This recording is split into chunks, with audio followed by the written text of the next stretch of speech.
ఇది చలికాలం కాదు, పోయే కాలం ఇది. దేనికి? చలికాలంలో మండిపోతున్న ధరలు. శనిగింజలు 140 అంట, కందిపప్పు 160 అంట, తెల్లగడ్డ 200 అంట. ఎట్లా మాలాంటి మధ్యవర్తులు బ్రతికేది? పక్షులు ఆకాశం తాగట్లా, ధరలు తాగుతాండాయి.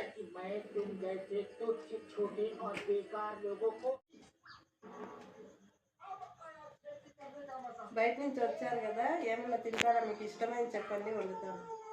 కొంచెం చపాతీ చెప్పండి. నిన్ననే కదా తిన్నాను చపాతీ. కొన్ని కుష్క చెప్పండి, తిన్నాం. మధ్యాహ్నమే కదా తిన్నారు. కొన్ని పులిహోర చేయండి, తిందాం. మొన్న చేశాను, అంతా పడేస్తాను, తినేదిగా ఏమి లేదు. దయచేసి నాకు ఇష్టమైన వంట అని చెప్పకండి. మీకు ఏది నచ్చేది కొన్ని మ్యాగీ చేయండి, కొన్ని తినేసి పండుకుంటాను. ఇది పద్ధతిగా చెప్పారు, అప్పుడే చేసి ఇల్లు మారు.